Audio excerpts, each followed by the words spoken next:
Welcome to I'm Spiritual But, a one-of-a-kind talk show creating a new global conversation about inclusive spirituality. Whether you're religious or not religious, this show seeks to inspire you to discover your own unique spiritual experience. And now, here is your host, award-winning author and actress, Scottlin.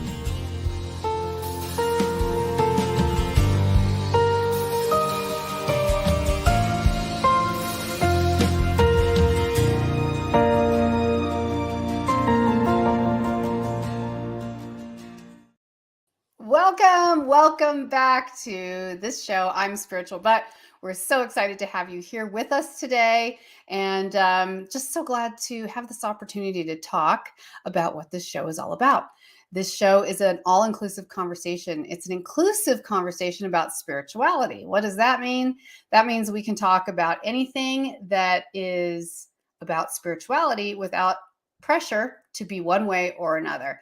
And we have the most amazing guests on this show who share their life stories, their personal journeys, what's working for them spiritually, and how they think and encourage us to find ways to live more abundantly in our spiritual walk, as well as giving back to the world.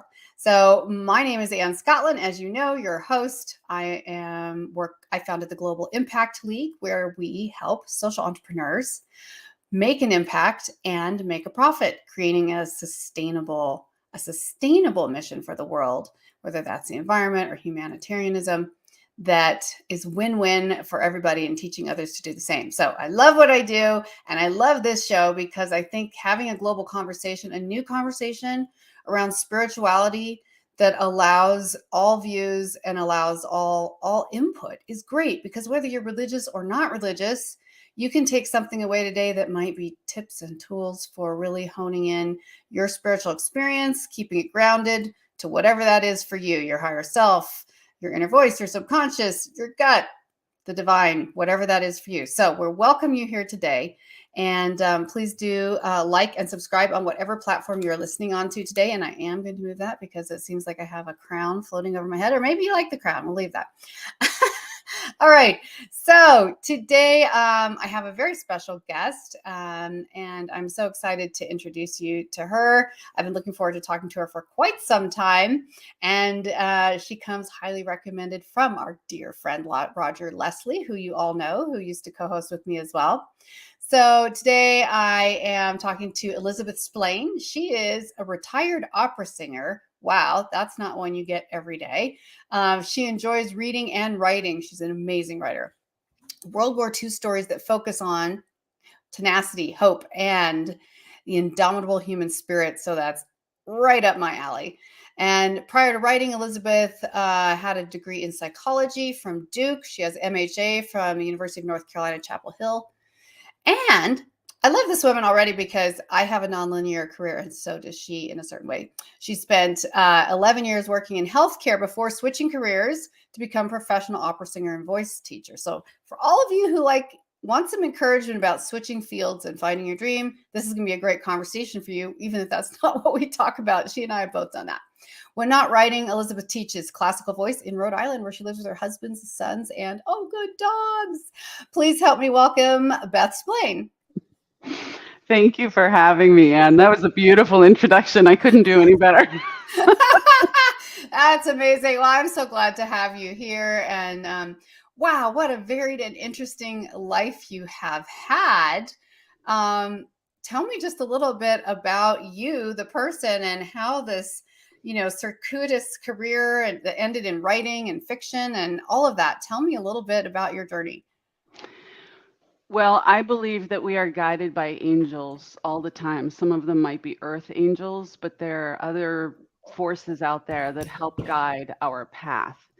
So I had always sung when I was a child and started studying voice when I was 12 and was very quickly steered into the operatic sound because that's what my voice was suited for. And then when I went to college, I studied, but I became less serious about it, got an undergraduate degree, got my master's degree, and worked in healthcare and didn't sing for 10 years. And that lack of creativity in my life was just not good for me. And so at the age of 31, I recorded a CD because I didn't know what else to be doing. And then I started studying voice at the New England Conservatory's extension program. Then we moved to Pennsylvania, and I started auditioning and getting parts and became an opera singer. It was not an easy path.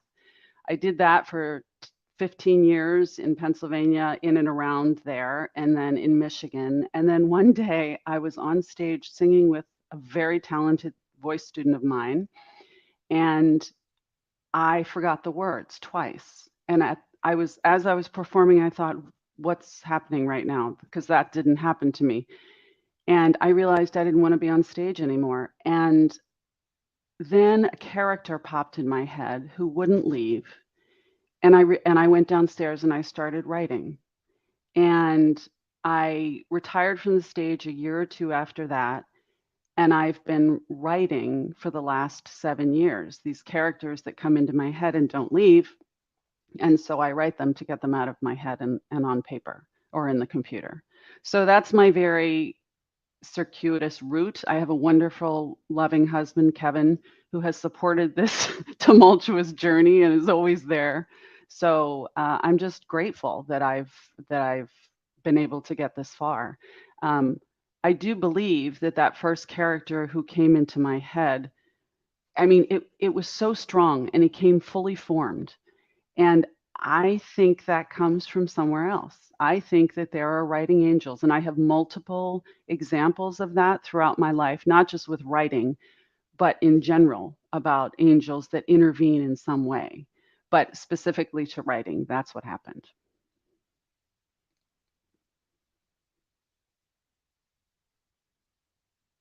Oh, there we go.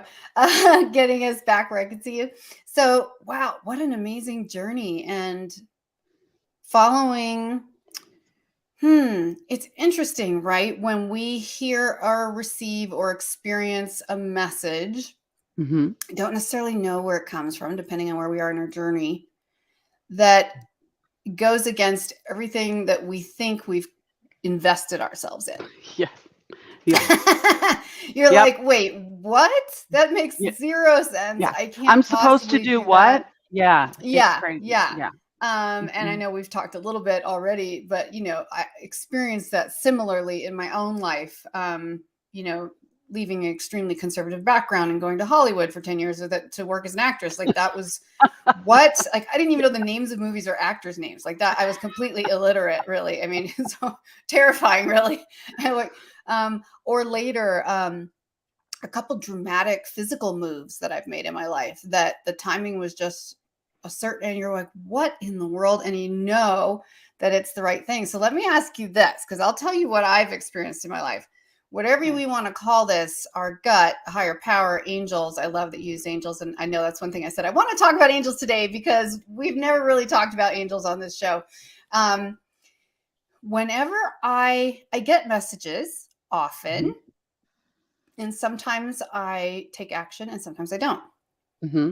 So if you're going to call that your gut instinct, or for some people, I call it your inner genius, whatever that is, when I don't, I really do suffer. Yes. It can take a year to reorganize my life in a way that might have taken a couple weeks. It can take, it's a much harder journey and it doesn't make logical sense. So that's what I kind of want to also mention, because you're like, I'm a medical professional. Oh, wait, I'm an opera singer. Oh, wait, I'm an award-winning fiction writer. What? It doesn't make sense. And it's not the easiest to explain to family, to friends, to people who've known you in your other careers. Would you agree? Absolutely. And you're right. Sometimes you get an idea, however that's placed in your head, and you move forward with it. And people look at you askew like, oh, she's just doing yet another creative thing that's going to make Right. no money. Yeah, right. I mean, it's not like we were like, let's go to business school and start a company and make $1 bajillion. These are all things that are giving back to the world. And you raised that point in the beginning of the show, and it's critical. So when I started writing, I really, obviously I didn't know what I was doing. I really hadn't written before. And but I very quickly, my very first character was a child psychologist who's blinded by one of his adolescent clients. And Whoa. he's so troubled by the fact that he missed the warning signs that he goes back to school to become a profiler Mm. and ends up being paired up with a homicide detective with whom he falls in love. So, Wow. but Julian's strength, his greatest strength, is that he is the most positive person in the world. He will Wow. always find a glass half full. And although I didn't know it at the time, I was starting my journey of writing about the light. I call it with a Mm-hmm. capital L. Mm-hmm. And kindness, grace, compassion, forgiveness, empathy, any love, anything you can think of. But also key to that is choice. You Mm-hmm. know, we all make choices. We are presented with choices, even when we think we don't have any. Mm-hmm. You know, when people say, "Well, I had no choice but to do that for my son because otherwise he would have floundered." Yeah, great example. And you do have a choice, but you Mm-hmm. chose the light. And Mm-hmm. so, if we are presented in our daily lives with choices, Mm-hmm. when you look in the mirror at the end of the day, the Mm-hmm. question that I ask is, did you choose the light today? And Mm-hmm. inevitably there are times when I don't. Here's an Mm-hmm. example. Yesterday, something happened and I threw a mini tantrum about it. And about an hour later, I got a text that fixed the whole thing. And Wow. on the way in that hour, as I was driving to the music school to teach, this idea popped in my head. Just relax. You're on the right Mm. path. It's Mm. okay.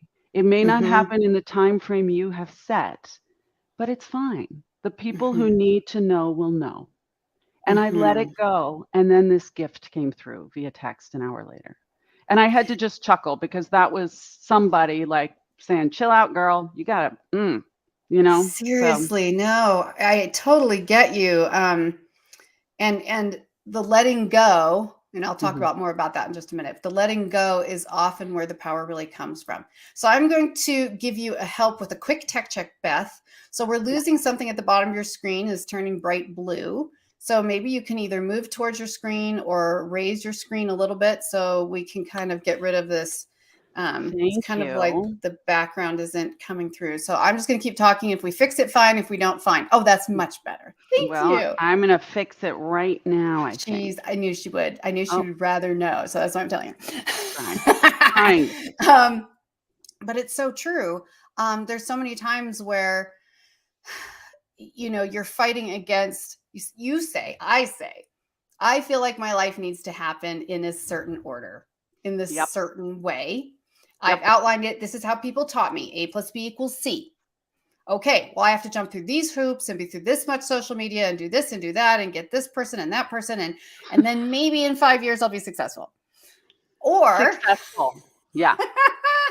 or you enjoy the journey and you find how to connect to your higher self. And I love having this conversation. So maybe not everyone will appreciate it, but to your whatever that is that's spiritual for you, the divine, your higher self, your instinct, your gut instinct. I talk in my teaching, and I'm going to share this. Normally, I don't do this because I'm just here to interview you, but I No. teach around wellness and functionality. I teach the triple bypass in making decisions. And even to business people who, we're not trying to have a quote unquote spiritual conversation. I was like, okay, Right. triple bypass. Number one, if you really have a critical decision to make, bypass the mind. The mind will get you every time. And believe me, I have a very busy mind. And I have test problems. I don't test well. I'm a great student. I don't test well because I am the second guesser. Uh, So mhm, instinct will tell me the answer and my mind will instantly be like, no, that can't be right. Like, especially a multiple choice. That's the mhm. worst because I'll just choose the wrong one.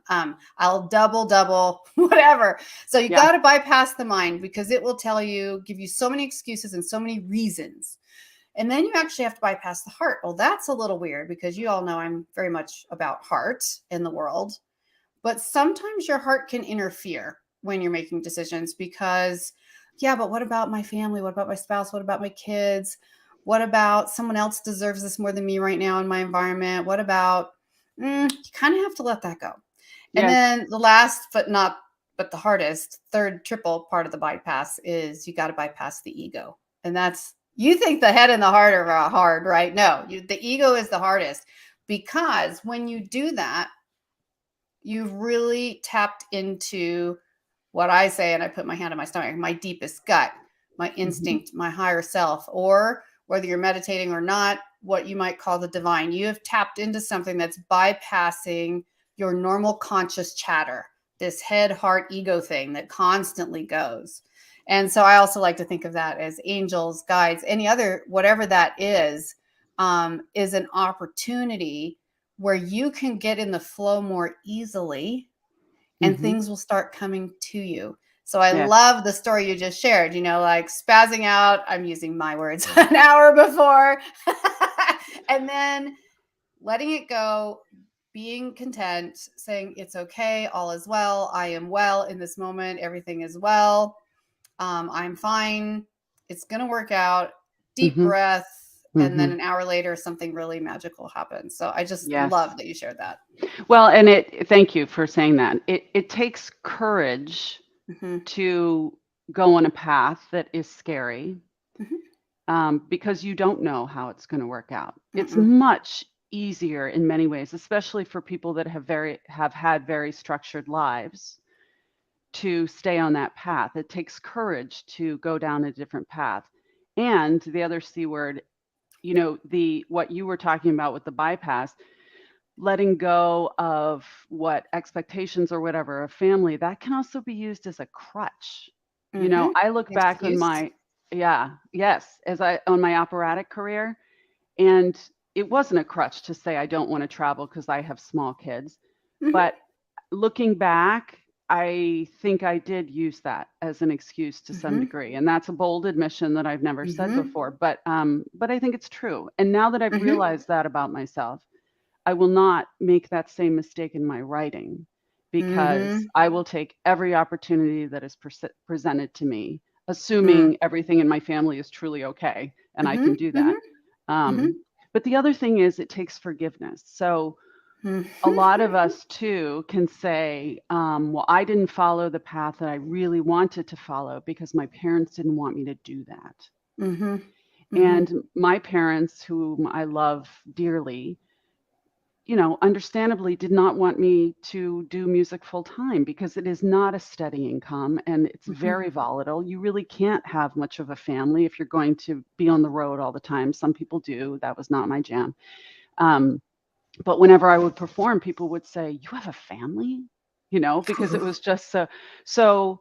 But then I realized somewhere along the line, early on, that this isn't their issue, it's mine. I could have made a different decision, but I chose what I chose, and I live with those consequences. So, we have to forgive others always. And then we find the forgiveness for ourselves. I should have done this earlier. I should have done X, whatever. But if you don't forgive yourself, it's much, as you know, it's much, much harder to forgive other people, or vice versa. Some people are really good at forgiving others, yet they hold themselves to a standard that is impossibly high, and setting in motion the failure kind of, setting yourself up to fail kind of thing. So the quote that I provided you, it embraces all of that. It's learning how to, God willing, whoever willing, we live long enough that we can recognize the beauty in ourselves, which we either take for granted or really can't see. And once you can embrace that, think about what you can give to other people. That's what's so magical to me. That's the light with a capital L. Yes. And that's also even the leading by example. If you have a heart for the world and a heart for others, it's, as we conquer our own fears, we're really strengthening everyone around us and everyone we influence, because they're seeing genuine, authentic power and success. And it doesn't mean you have to be freaky rich. It just means that you love your life and you love what you do, which I know you do.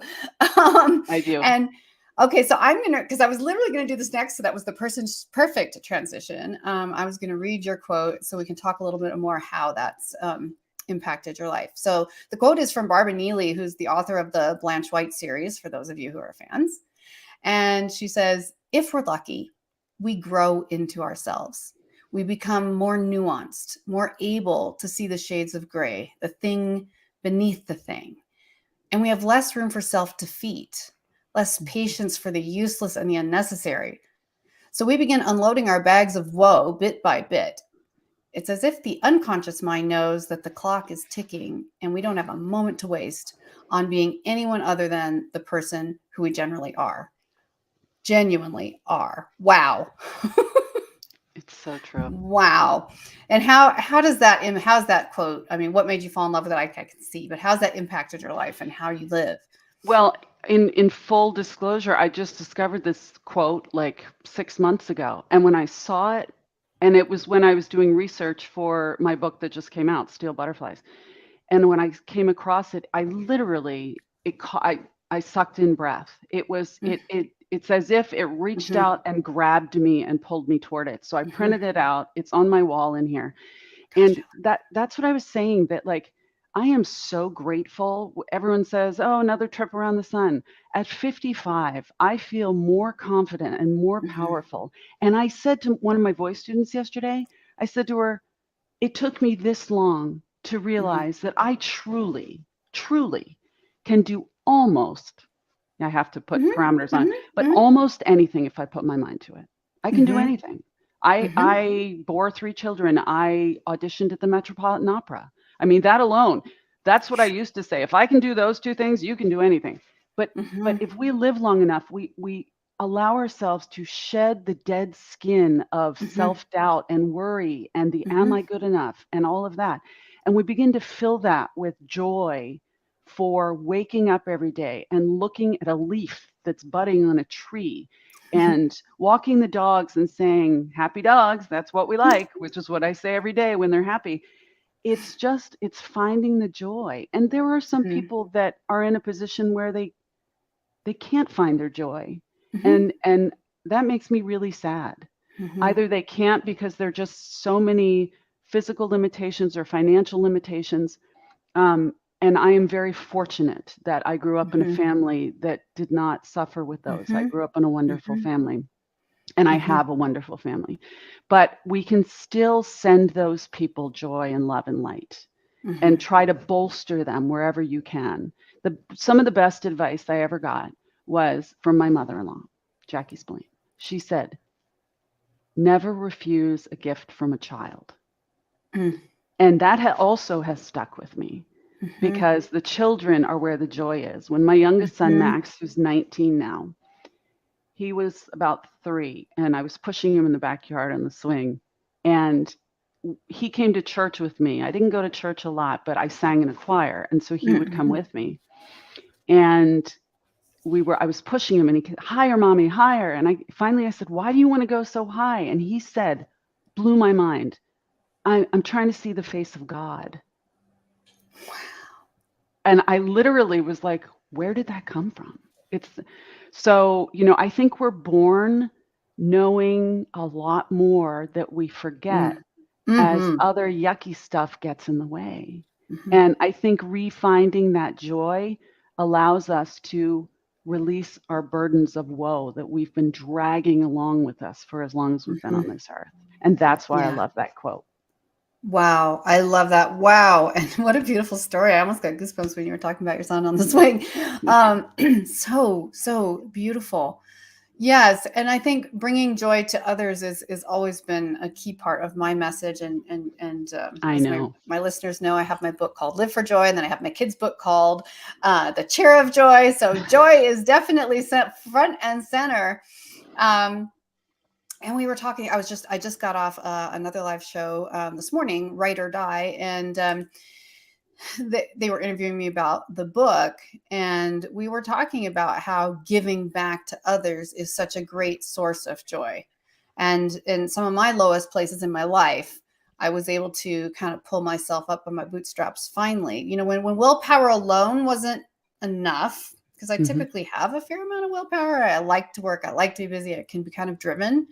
But when you're really crash and burn, when your whole entire world crumbles around you and your health and your mind and your relationships and everything, and you're stuck in that dismal, dreary gray space, then really finding ways to bring joy to others, whether that's getting involved in an organization or just doing something right around your home, or finding people who are less lucky than you. I mean, Yeah. I've traveled all over the world and I've met people in every country, people that from rich to very, very poor.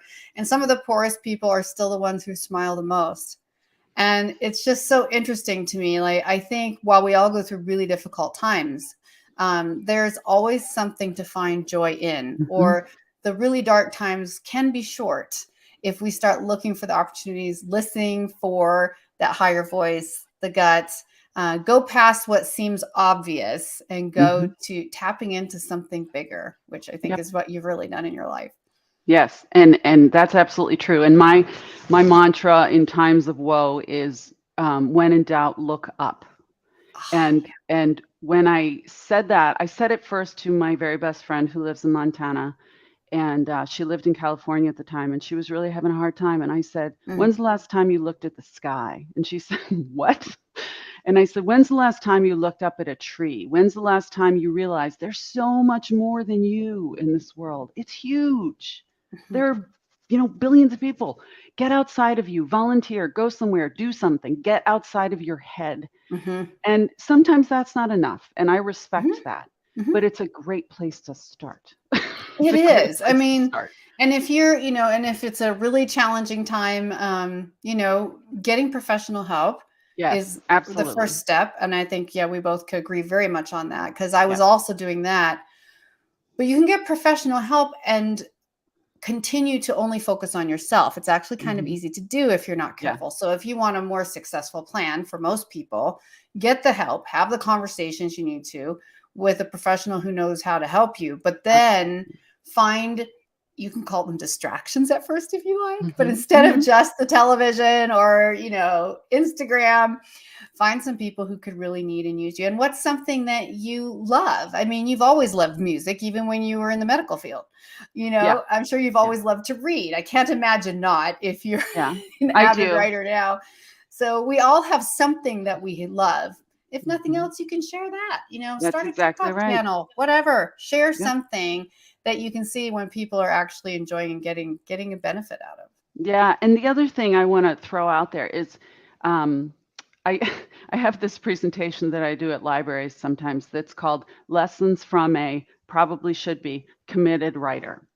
And it talks about writing a book, publishing a book, and marketing a book, 3 separate things. And I talk about success.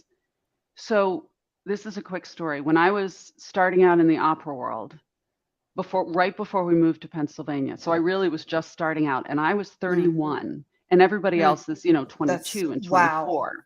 Wow. So I would go to auditions, and people would give me the up down, that. Oh, yeah. And then I would get the, well, who are you playing for today? Because they assumed I wasn't auditioning. So, but this young woman sang. It was an opera workshop, and she sang, and it was amazing. And when she was done, we all clapped, and she collapsed on the floor in tears. I mean, just inconsolable. And I was like, what's happening? All of us were kind of doing this. And she said, "I'm never going to make it. I'm never going to be successful." And I remember thinking, she's gorgeous. She has an amazing voice, and she's 22. I'm 31, have 2 kids, have no music degree. If she's not going to make it, what chance do I have? But I obviously powered through that. But it got me thinking, and I've carried this with me the whole time. What does success mean? Success is this slippery slope.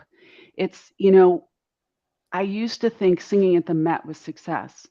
And one of my voice teachers said, well, then only like 0.00001% of opera singers are successful under that.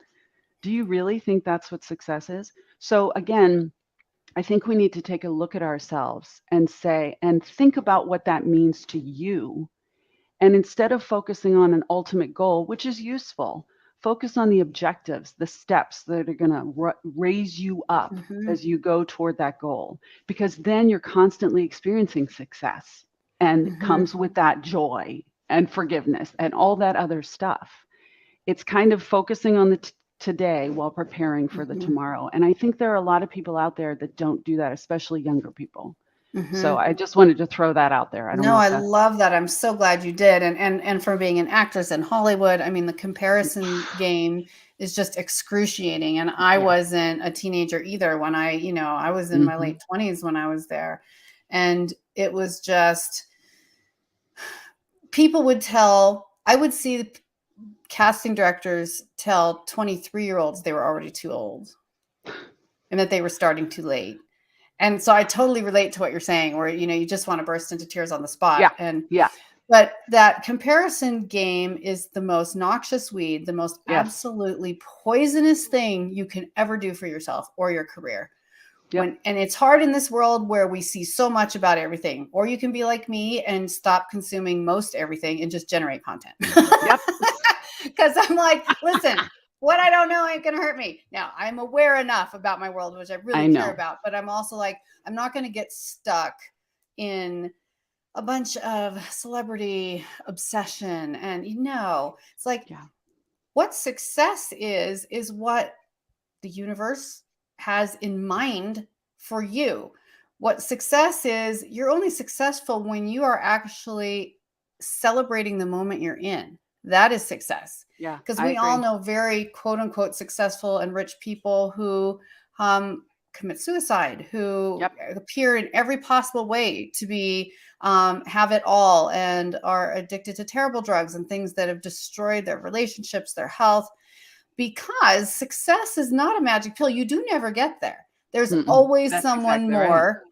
Even if you're the richest person in the world, there's someone who's Yes. more talented. There's Yes. always something. So when you can celebrate, say you just sing locally, say someone is just taking voice lessons and enjoying singing and being in a group, that is success. That is That's right. success now. And if you can celebrate that attitude, getting out, Yes. doing the triple bypass, get out of your head, get out of your ego, that attitude can really carry you far. But it takes a little bit of, I think it's a relevant word on this show, even though defined differently by different people, it takes a little faith. Absolutely. It takes hearing people like Beth and I talking about that we have firsthand experience that it can work. And it takes your willingness to give it a chance, even if it's just in one area of your life. Okay, in this one area, I'm going to stop beating myself up. And believe me, this is coming from a firstborn, perfectionist, Capricorn, you name it, I got it. Okay.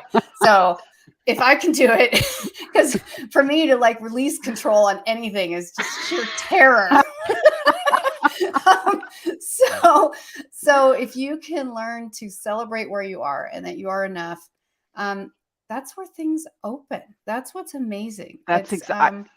Yes. It's genius. You can't explain it. It's a spiritual experience. It is. And actually, it's funny you said the phrase, you are enough, because in the book that just came out, Steel Butterflies, that's one of the challenges that the 15-year-old girl wrestles with throughout the thing. And her friendship with a 97-year-old woman allows her to finally see herself the way this old woman sees her. And she finally understands, I am enough.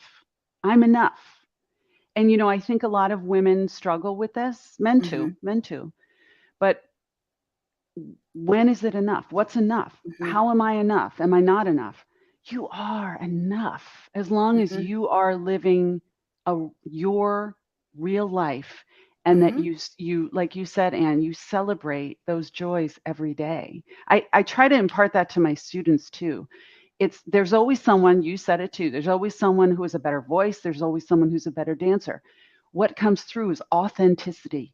If you are the real you when you go into an audition, you may not fit the costume or whatever, which happened to me, found out years later, but you just do you. It's one of those overdone phrases, but it's so true, because your plan, whatever the plan is for you, if you do you for realsies, then you're going to be successful. Yes. The authentic you is, we think we often grow up with an attitude that we're so much less than, and not realize that we're one of a kind in the whole world. We're making an impact no matter what we're doing. So what kind of impact are you making? And coming, having worked in Hollywood, I can absolutely say that it was very discouraging, because while everyone was saying like, oh, that actor has the it factor, or this person has this incredible look. All my professional guides, my agents, my managers were like, oh, we don't like your long hair. It makes you look too young for your age. You need to cut it. It needs to look like super short and professional. And don't wear these colors and don't wear those. And after years and years, I would just look at myself in the mirror. I'm like, who are you? Like, I don't like my hair. I don't like my clothes. I don't like anything about me. And I'm not me at all. Mm-hmm. And then you see someone who really is them and has like, you know, the hair out to here, red hair out to here, or something crazy that an agent would say, that's ridiculous. And they're like booking things. And I'm like, you know, this is crazy. You have to enjoy yourself. If you like to dress up, do it. If you like to wear pajamas, do it. But wear the thing that makes you happy. Be the person that makes you happy. Because when you're in your joy, other people, it's contagious. They love it. People want to be around happy people. That's exactly right. Yes. And people the joy that pretend to be happy, you can tell the difference. You absolutely can. And, you know, people say things like that and they don't even realize they're saying it. But they'll say things like, I feel so much better after I'm with that person. Yes. And, you know, but go to that next level. Why do you feel better? And what is that person bringing? And are you embracing whatever it is you identify that they're bringing? And how can you find that? I mean, there's so many opportunities. So yeah, I was told similarly, I was told to get in the opera world, I was told to get a breast enhancement. And I was told that I'm a utilitarian singer. And that is for an opera singer to hear that at the time. Yeah. But in retrospect, she's right. She was right. I am a utilitarian singer. I'm never going to be a Renee Fleming. And now I realize this is a good thing because I can sing anything and I can go anywhere and I can be any character. Mm-hmm. So again, it's all in your attitude. When I first heard it, I was highly offended. I was offended. But then I was like, wait a minute, that could be a good thing. So attitude is half of it, right? It's like a character actor, right? Exactly. And it's like everybody wishes the people like me that just have a look that is, you know, a dime a dozen in Hollywood is the character actors are the ones that are booking. The people who are different, the people who are unapologetically themselves, right? Yeah. So, but it's a very scary thing to do when the entire system teaches you that conformity is how you win. So you can see how the system often misleads us. And I don't think there's individuals or out there trying to mislead us. No. The system of beliefs about yourself really is incredibly misleading. You really have to follow your own true north, follow your own instinct, your inner genius, angels, divine. The messages you get, don't tune them out, because when you do, you make your life so much harder. But before, I want to talk just a little bit more specifically about angels, because I just love this topic. So if someone is watching or listening and they're like, I don't really know anything about angels, or maybe I kind of had this paradigm of angels from my religious upbringing that I, you know, a certain way. I don't know if they're real or not real. How would I connect? What kind of advice would you give to someone who just wants to experiment and find the connections with those voices? Well, you know, everybody is different. For me, ideas pop in my head. And I am convinced one of them literally saved my life when I was 15. And even as it was happening, I remember thinking, how do I know this? And then it happened again to me when I was assaulted in college, and I got out of it because something popped in my head. And I looked back and thought, where did that come from? So for me, that's how it works. In fact, one of my books, The Ending of Devil's Grace, the idea literally felt like it was inserted. It felt like a ticker tape was inserted right here in my head. And on the ticker tape, it said, stay the course. And I texted a woo-woo friend of mine, someone who is very, very spiritual, and she talks with people who have passed. And I texted her and I said, you know, I could use some guidance today. And she texted back within 15 seconds the exact words that were on the ticker tape that I had. And they're not common words. So, and I don't want to give anything away, but it was one of those moments where I thought, wow, like this is unbelievable. Sometimes in the form, for me, I'll just say it, of ghosts. I've seen several ghosts, and they've usually been very kind. My woo-woo friend, Michelle, she talks about writing. Now, this doesn't work for me, but if you sit with a blank pad in front of you Mm-hmm. and you ask a question out loud or in your head, Mm-hmm. and you let it try to flow, let that energy flow through Mm-hmm. you, and you might find that you're writing things that you had no intention of writing. That Mm-hmm. I've tried that and it doesn't work for me, or does it? I don't know. Like, I've written 5 books. Some of them Right. I can't Something's explain. happening. So it doesn't mean we don't encounter problems or challenges or writer's block or whatever you want to call it. But that's how I feel it. That, to Yeah. me, you mentioned gut, right? And Mm-hmm. that when you're getting out of the car and you think, I should lock the doors, but you don't lock the doors. And then somehow you regret not locking the doors. To me, all of those little things that pop in your head, Mm-hmm. at least 80% of them, are your Mm-hmm. angels looking out Mm-hmm. for you. Mm-hmm. I thought, because of all of my work in this regard, I thought when my mother passed last May, I thought that Mm-hmm. I'd be seeing her and hearing her all the time. And I don't. Yet, when I ask a question out loud, I usually get an answer in my head. So Mm-hmm. I'm choosing to believe, and this is a choice, people, Mm-hmm. right? This is a choice. This is Optional, faith. completely Yep. optional. But I choose to believe that that is her answering me. I love it. So to me, that brings more faith and more joy and more Mm-hmm. peace. That peace Mm-hmm. sits deep in your soul. Yes. So Oh, that's I those love that. those are my thoughts. That is so, so beautiful.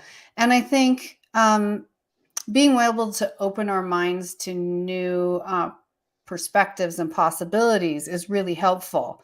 If you can step away from a paradigm that everything's structured and every voice you hear has a label or is a certain person or being, et cetera, et cetera, et cetera. If you can just kind of go as in your experience and a journey of trust, if Yep. you're the kind of person who wants to pray that it's, you're surrounded with only good and kind and, pure and safe energies, then do that. But it's just going on that journey. And similarly, I know something that I often do is I meditate a lot with my imagination, which at first seemed weird because it seems like it was me. But I mean, I like to listen to non-vocal music when Uh-huh. I meditate. And I have a short attention span, so it helps me. And I use what Einstein said was the closest connection we possibly have to God, to the gifts that what God is, which is our imagination, Mhm. because it's such a creative force. It's where all your characters are, coming from. It's where everything we create is generated. And I go on a visual journey in my meditation Hmm. with the music. That's just mine. I'm not saying it works for anyone else. I go on a meditation journey and I follow the music as kind of the cues to open up my subconscious to take me to different places. And it's amazing. And when I do ask questions, the answers come. And, I'll only say that, but there's so many different ways that you can look to open up your soul to voices who want to help you. You know, I was smiling because obviously I agree with you on all of that. When I was a kid, I used to listen to my mom told the story that when I was really little, she would put classical music on and I would always cry. And it got Mm. so bad that she brought me to the pediatrician and said, I don't, and he said, you're going to think I'm crazy, but she's probably going to be really musical. And my mom was like, that's ridiculous. There's no music in our family. So here we are. But I Yes. remember every time I heard classical music as a kid, because my dad would play it, I created movie scenes in my head. And again, I didn't know what I was doing, but Mhm, that's what mhm, I was doing, what you're talking about. mhm. And these scenes came into my head. And so I was doing that too. That's why I was smiling. Only I had forgotten about that until right now. But I Wow, created that's these amazing. elaborate scenes in my head, and usually very poignant and Oh, yeah. sad, and but it was, I also think it was a way to process sadness. I do. Yes. For me, music is a way to process. When I'm sad, you will find me sitting at the piano, kind of doodling and sometimes singing. And it's music to me is the connection. It's Yes. really, really obviously important, but it's important to my soul. Yes, So and that's yeah. really interesting because I used to sing in choir and everything when I was young, growing up, and in religious environments in college, and so I had that opportunity, and it was a huge part of my life. But as an adult, most people would call me not a music person, as in Hmm. I don't constantly listen to music. I listen Right. to very little or no pop music. I actually forget to listen to music. Yeah. but it speaks to my soul. So when I bring that into my meditation space, and another version of that is actually, you know, close the door in your room and do a movement meditation, turn on the music and move with the music. If you really have trouble sitting still, that's a great way to get started. That's how I actually got started on this journey. And then when I go into my imagination, I really do, you know, it's like my eyes are the camera. I'm in it. Yes. I am the primary character, but I'm watching and looking and seeing as I go, and things happen that are fun, right? Because it's imagination. Yeah. So even if you wanted to say that the imagination is a placebo effect to open up your subconscious, I don't care what you call it. Yeah. But sometimes I'm in a fountain and I can swim underwater in my imagination. It doesn't matter, because what happens is then you're bypassing this head, heart, ego thing. And you can start hearing those true messages of the divine, of your subconscious, whatever you want to call that, which is just priceless. And no one can give you those messages. Even if you go get a reading somewhere, you might get some help and some support, but it's not the same. It's not the same. Well, this time went so incredibly fast. And I mean, I just love it. So we'll have to talk again. I know we're going to, but thank you, Beth. This has been absolutely amazing. If you want to find out more about Beth and her books, you can check out the notes below. Or what's the best website, Beth? ElizabethSplaineAuthor.com is the best way to ElizabethSplaineAuthor.com. And I would love to hear from people. Yeah, I would love to hear from Yes. people. You can contact me through there. I'd love to chat with you. Yes. So do reach out. Anne. That's an open invitation. Thank you, Beth. I'm so excited. Pleasure. And we're going to talk so we can talk more. So don't be a stranger. And thank you, everyone, for joining us today. Join us again next week at 12 noon Eastern, 9 a.m. Pacific for our live show. I'm Spiritual, but thanks for being here, and we'll see you again next time. Bye.